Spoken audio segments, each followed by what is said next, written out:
7 вечером я отправилась вынести мусор, как делаю это всегда. На улице уже стемнело и кругом никого не было. Неожиданно мне показалось, что поблизости кто-то мяукнул. Я включила фонарик на телефоне и обошла мусорные контейнеры несколько раз, но никого не нашла. Решила, что это мистика. Я не люблю заглядывать в мусорные баки, но после того, как услышала еще одно мяу, то поняла, что оно доносится прямо из бака. Я посветила внутрь контейнера и увидела необыкновенно красивую кошечку, смотрящую на меня. У малышки была длиннющая шерсть, поэтому она напоминала пушистое облачко. «И почему мы сидим в таком ужасном месте?» — спросила я у незнакомки. Кошечка посмотрела на меня своими красивыми большими глазами, громко замурчала и стала мять тряпочку, на которой сидела в контейнере. Сама она туда залезла или кто-то ее туда бросил, неизвестно.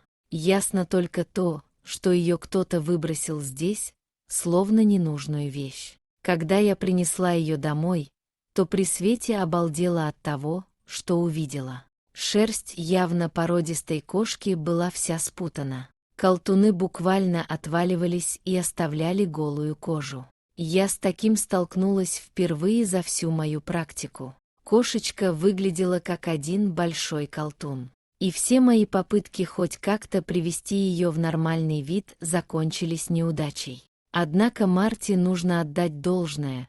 Она совсем не сопротивлялась, а наоборот, словно пыталась помочь и все время мурчала.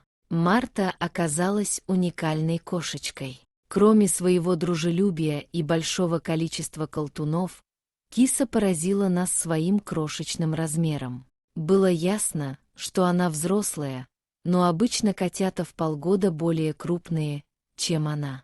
Также нас удивили ее малюсенькие ушки, плоская мордочка и необычайно большие глаза. Она нам напомнила помесь перса и британки. На следующий день мы отвезли Марту к парикмахеру. Когда та увидела прическу своей клиентки, то не могла поверить в то, что видела.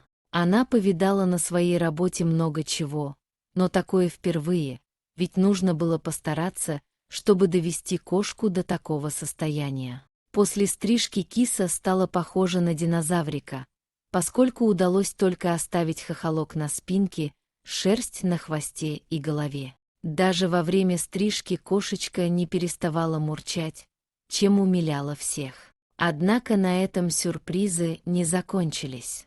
Наше внимание привлек круглый живот Марты, который стало видно после стрижки. Мы отправились на УЗИ и увидели 3 котят.